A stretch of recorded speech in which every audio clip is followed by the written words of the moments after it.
Hello friends, welcome to my another lecture on the current topic that we are discussing, that is Introduction to Languages and Theory of Computation.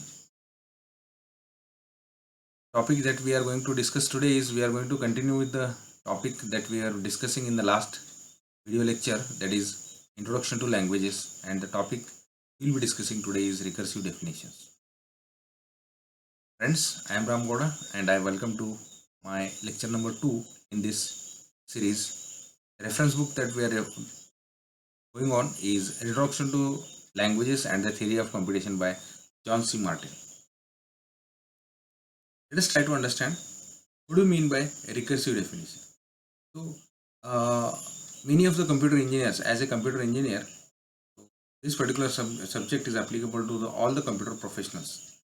So, many of the computer professionals come across this particular definition, and the recursive, or we can say that a recursion is a technique that is often used for writing the computer programs. So recursion has came from computer terminology. So recursion is defining something in terms of itself. We'll try to understand what is that. So in recursion we will be having two steps. In recursion always we will be having two steps. One is base step, wherein we define the initial definition, we give the initial definition, and second one is recursive step or recursion step. Based on this base step, we apply the same step to get the new values to solve a particular problem. So over here, recursion is a technique that is often useful in writing the computer programs. Here we will consider recursion as a tool of defining the sets. So it can be, we will be seeing some examples on how to define a set, how to define a primary set, then set of numbers, then set of strings, set of sets, okay, of numbers or strings. So as I have told, a recursion definition of a set begins with a basic statement. So what is the basic statement? We will see that specify one or more element in the set, and the recursive part of the definition involves one or more operations that can be applied to the element already known to the set. So initially we start with we give some initial values inside the set, and we apply some rules to the initial values of the set to get the new values for that particular language. So let us move ahead and let us try to understand recursive definition by an example, a set of natural numbers. So if you want to define a set of natural numbers, what are the different steps? What are the different recursive steps that we apply? So initially, zero is a member of n. So if you assume n is a set of natural numbers, so what I will say is 0 is a natural number. So now this is my basic step, basic step. Okay, and then I will define the recursive. I'll give some one recursive definition, in which I am going to use this particular value. So initially I have one value. Then for every n that belongs to n, n plus 1 also belongs to n. That is, currently I have 0 in n, 0 in a natural number. So 0 plus 1 is in a natural number. Now if I apply this one again, so currently I have 0 and 1. If I add 1 to 0, in that case 1 will be generated. If I add 1 to 1, in that case 2 will be generated. So as many as number of time I apply this step, that many number of values will be generated. And I have no restriction how many times I can apply the recursion step. In this case, what will happen is it will generate the infinite values. So every element, this is the third one. This is it says that so any value which is generated by these two steps will only be considered. Otherwise, no other value will be considered. For example, here you can see every element of n can be obtained by using statement 1 or statement 2. Otherwise, it will not be considered. So over here, if you see this, what we see is the basic step runs for once, the recursive step runs for multiple times, and we have to follow the rules. That is, once we follow the step number 1 and 2, whatever the values they are generated, they will be considered in the set of natural numbers. So this is one of the example that I wanted to give. Let us consider another example, or Now let us consider a recursive definition and let us try to identify which are the values generated into it, or what is the language generated into it. So over here what I am saying is 15 belongs to A. So let us say a language A is there. So in this particular set 15 is there. Okay, and after that this is a basic step. This is a basic step, and this is now recursive step. So what does the recursive step says is, for every n in A, for every n that belongs to A, n plus 1 is also in A. So that means the next value that can be generated is 16, next value that can be generated is 17, 18, and so on. So the language and the values which will be generated over here, I can say that the values generated are 15 plus 15 and more. So I can say in this way also, A is equal to I, such that I belongs to n, that is I is a natural number which we have generated in the previous slide, and I is greater than or equal to 15. So this is the language A. This is a set A which is generated. So this is the what we can say recursive definition, and these are the values generated. Let us move ahead and let us try to discuss some more examples. So again let us consider one example. Again let us consider another recursive definition, and let us try to find out what is the language generated over here. So what it says is, now let me write the language over here. L is equal to what it says is 1 belongs to B. So my set consists of 1. For every n, now currently what is there? N is there. Now over here you can see that I have two recursive steps. These are the two recursive steps, and these can be applied recursively. One after another. So now what the second step says is, for every n that belongs to B, 2 into n belongs to B. So it is 2 into 1 belongs to B, that is 2. Then for every n that belongs to B, this is B, 2 into n, so it is 2 raised to 2. Then 2 raised to 3, 2 raised to 4 if I'll apply this one. And if I'll take these values and I try to apply this, so in that case what I get is 5 into 1 is 5. Then again I can apply B. So 5 is a member now of B, and 5n, so that is 5 square is also a member over here. 5 cube is also a member, and so on. Along with that, if I now take 2 as n, now what it says is 2 into 5. Then it will be 2 into 5 is already there, then 2 into 5 square, or it can be 2 raised to 2, 5 raised to 2, and so on. So what is the language generated over here? If we'll see properly, the language generated over here is 2 raised to I multiplied by 5 raised to I, where I is greater than or equal 2 raised to I and 5 raised to j. The two values can be different. So I is greater than 0, j is greater than or equal to 0. Okay, so this is the language that is generated, you can see. So greater than or equal to 0 means they are the natural numbers. So this is how we write the recursive definitions for numerical values. So we have seen one definition for set. This is a set of natural numbers. This is another example of the natural number, and this is for a set which is applying the mathematical equations. Mathematically some values are calculated over here.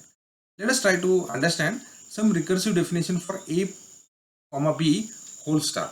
Now what is this a plus a comma b whole star? Is any string that can be generated by using the two input string a and b. So here which are all the values they are possible. So here if nothing is selected, in that case null string will be generated, just a will be generated, just a b will be generated, ab will be generated, aa will be generated, ba will be generated, bb will be generated, then triple a will be generated, aab, and so on.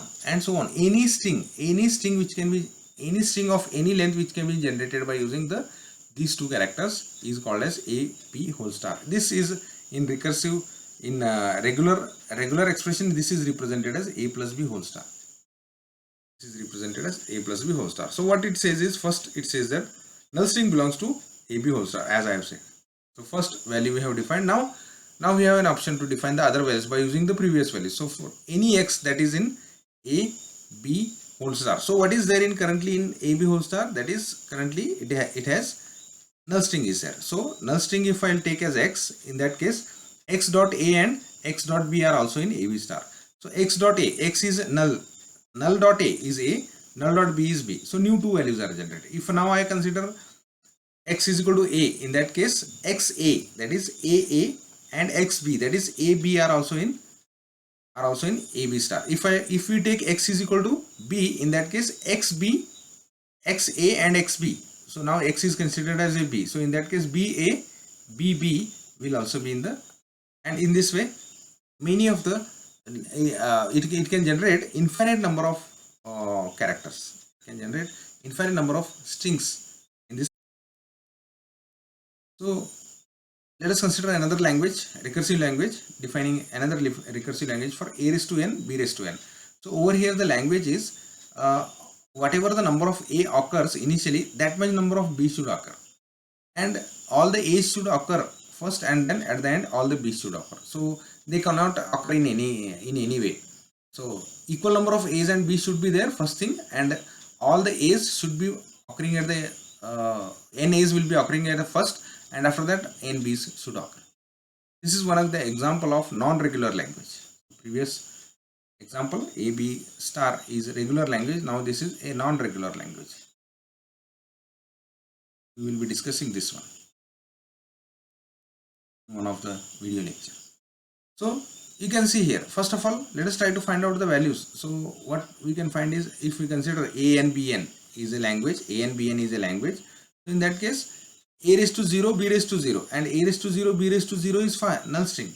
Then a raised to 1, b raised to 1, that is ab, a raised to 2, b raised to 2, a raised to 3, b raised to 3, a raised to 4, b raised to 4. So that will be bb.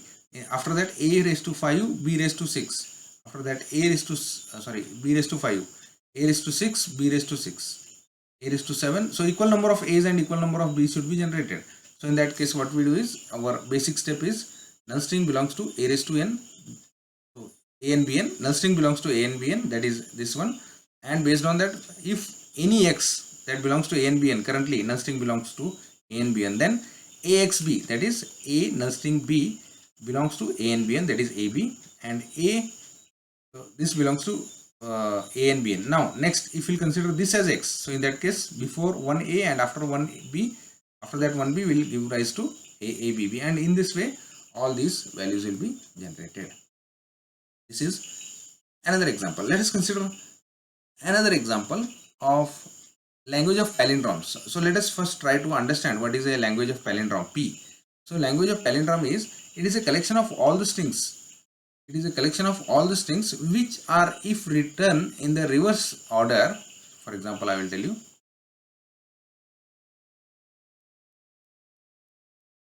Suppose if I take a string a, b, b, a, if I write in the reverse order, so reverse order means in this particular order, so in that case again I get a, b, b, a. So all such strings which strings if they are reversed, if they are equal to the same input string, at the time we say that they are the palindrome. So which are the elements which are palindrome? So null string is a palindrome, just a is a palindrome, just a b is a palindrome, aa is a palindrome, bb is a palindrome, aba is a palindrome, bab is a palindrome, again triple a is a palindrome, triple b is a palindrome. Okay, all the strings which if reversed gives rise to the same string, they are all palindrome. So first, again in the basic step we will define the first palindrome, that is null string belongs to PL. Now if any palindrome is there, for example if you consider AA is a palindrome, A is a palindrome, if any palindrome is there, AXA and BXB are also palindrome. So that is A, this is X, so X I will write as it is, and A is a palindrome. Also BAAB is a palindrome. So you have to append A at the both the ends or B at the both the ends. You cannot append the different symbols here. So this is one example of palindrome. There is a homework. I request you all to give a answer to this, that in the comment box you have to type recursive definition for the language of even length palindromes. So all the strings, all the palindromes of even length. Also find the odd length palindromes. So please put the answer onto the chat section. So this is about the palindromes. We have another language. Let us consider another language, algebraic expression and balanced string of parentheses. Over here, what is an algebraic expression? Some expression are, so a plus b and minus c minus d, let us say. We want, this is an algebraic expression where balanced parentheses are used. Talking about the balanced parentheses, so the parenthesis, opening parenthesis should come first and followed by closing parenthesis, and within that parenthesis there should be a algebraic expression, valid algebraic expression. Now what is a valid algebraic expression? So an operator is covered by two operands. So let us say a plus b is a valid algebraic expression. So just a operand is a valid expression. Then if there is any valid expression, if we know any two valid expressions, x and y, let us say x is one valid expression and y is another valid expression. In that case, x plus y is valid expression, x minus y is valid expression. Also, for any valid expression x, in the bracket x is also a valid expression. Now x is not a single character, it is a expression. So we'll try to understand this by taking an example. So x is an expression, y is an expression, so x plus y is an expression, I can say. Similarly, if I take r and s as an expression, in that case r multiplied by s is an expression. Now x plus y is an expression, writing that complete expression inside a bracket is also an expression. R multiplied by s is an expression, writing that one into a bracket is also an expression. Now this is one expression and this is one expression. Adding these two will become another expression. This is another expression. And writing this expression inside a bracket is another expression. So this is one valid example of valid algebraic expression with balanced string of parentheses. So dear friends, this is all about the examples of recursive expressions and recursive definitions. In the last video lecture, we left out with one example of a raised to I, b raised to j. So what is a raised to I, b raised to j is, so all the a's should come first. Suppose a raised to 3, b raised to 5 will be represented like this. All the a's should come first and then all the b's should come. So there can be another language, L2. L2 is equal to x, such that number of a's in x is equal to number of b's in x. That is a different language. Even though here, if I say a raised to 5, b raised to 5, a raised to n, b raised to n, if it is a language, number of a's and number of b's will be equal here, but this will not be same as this. These two will not be equal. So that is another thing that I wanted to discuss. Only this point was left out. So recursive language for a raised to I, b raised to j, where there is no relation between I and j, where there is no relation between I and j. So in that case, it can be generated in this way. So null string belongs to L. Second is, if any x belongs to L, it implies that a dot null string and a dot x and x dot b belongs to L. A dot x, that is a's are to be appended at the beginning, b's are to be, if you want to append, they should be appended at the end. So this is the recursive definition for a raised to I, b raised to j. Let us discuss some more examples. This already we have seen. So a raised to n, b raised to m, where number of m, that is number of b's, is greater than or equal to n. Okay, so now it is not equal. So I will say that a raised to n, b raised to n is a subset of this language. First thing, because all equal, since here is equal, so all of them will be here, but along with that some more strings will be there where number of b's is greater than number of a's. So in that case, the recursive definition will be null string belongs to L. Second one will be if any x belongs to L, then what we'll say is a x b belongs to L. A x b belongs to L. Okay, and along with that x b will also belongs to L. So just adding b is also allowed. Equal number of a's and b's will be taken care by this, and more number of b's will be taken care by this one. Always take care that b should be appended at the end, because we want b's at the end.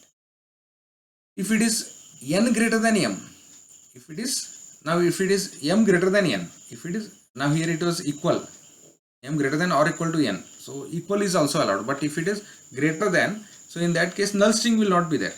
First thing is, null string will not be there, because in null string a raised to n, b raised to m, if you see, if they are equal, so null string is possible. But when m is greater than m, that is b will be there always, one b will be there always.